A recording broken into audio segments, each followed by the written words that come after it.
امریکی سینٹ میں صدر ٹرمپ کے جنگی اختیارات محدود کرنے کے حوالے سے جو ایک قرارداد پیش کی گئی تھی وہ منظور کر لی گئی ہے۔ قرارداد کے مطابق صدر ٹرمپ جنگ جاری نہیں رکھ سکیں گے جب تک انہیں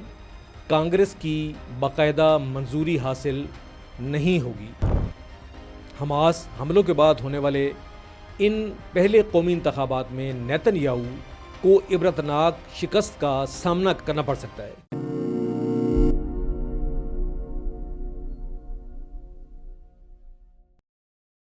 امریکی سینٹ میں صدر ٹرمپ کے جنگی اختیارات محدود کرنے کے حوالے سے جو ایک قرارداد پیش کی گئی تھی وہ منظور کر لی گئی ہے۔ امریکی سینٹ میں ایک قرارداد منظور کر لی گئی ہے جو ڈیموکریٹس اراکین نے پیش کی تھی، جس میں صدر ڈونلڈ ٹرمپ کے جنگی اختیارات کو محدود کرنے کا مطالبہ کیا گیا تھا۔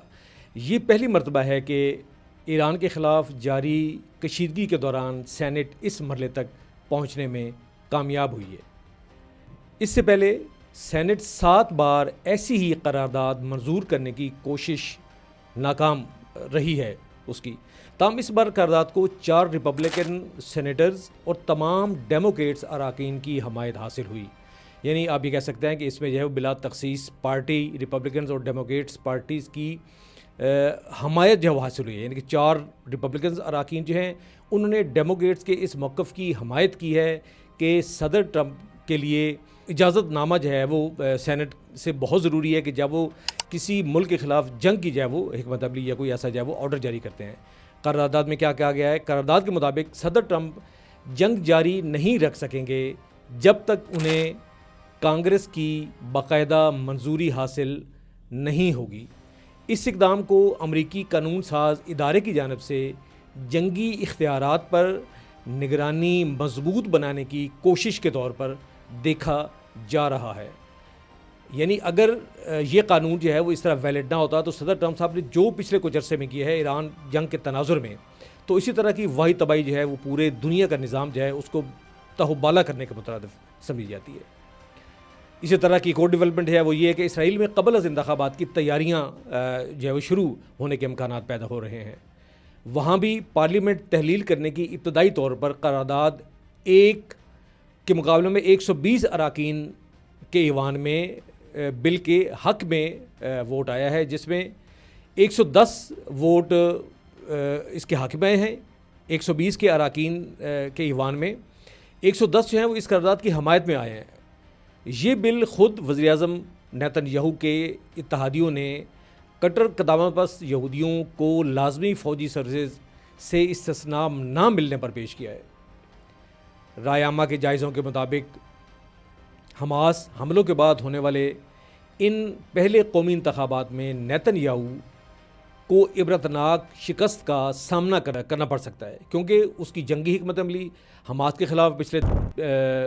3 سال سے تقریباً ہونے کے ہیں۔ جنگ کے اس مرحلے میں، یہ جنگ کے ان حالات میں اسرائیل کو ناقابل تلافی جنگ کا جو نقصان کا سامنا کرنا پڑا ہے۔ دنیا کے اندر پوری دنیا کے اندر سفارتی طور پہ جو ہے اس کو بالکل تنہائی کا شکار ہے۔ دنیا کا کوئی ملک ایسا نہیں ہے جو اس کی حمایت کر رہا ہو، اور اس وقت اس کو سفارتی تنہائی کا جہاں پہ شامل ہے، اس کو بہت زیادہ اکنامک اپنی جو صورتحال اقتصادی اس میں جو ہے وہ اس کی بہت بری حالت ہے۔ اس کے اندر انفراسٹرکچر جو ہے وہ ایران جنگ کے دوران جو ہے اس کو بہت زیادہ تباہی کا سامنا ہے۔ پھر ان کی خود اپنے معاشرے کے اندر جو تقسیم ہے وہ بہت جو ہے گہری ہے۔ یہی جو اراکین کٹر قدامت پسند یہودیوں کو استثناء نہ ملنے کی بنیاد کے اوپر جو انہوں نے ایک پیش کیا ہے، وہ بنیادی طور پہ اس بات کے حامی ہیں کہ یہ جو انتہا پسند ہے یا قدامت پسند ہیں یہودی، ان کو ایک فوجی استثناء جو ہے وہ بعض قوانین میں حاصل ہے۔ فوج کا ایک قانون ہے اسرائیلی کا کہ وہ اسرائیل کا ہر شہری جو ہے اس نے لازمی فوجی تربیت حاصل کرنی ہے اور فوج کے اندر کچھ عرصہ بھی گزارنا ہے۔ لیکن یہ جو قدامت پسند ہے، کٹر قدامت پسند، یہ کہتے ہیں کہ ہمیں اس سے استثناء دیا جائے، اور اسی بات کے اوپر جو ہے وہ اسرائیل کا معاشرہ جو ہے بہت حد تک تقسیم کا شکار ہے۔ ان لوگوں نے بہت زیادہ مظاہرے کیے ہیں اسرائیلی اس حکومت کے خلاف،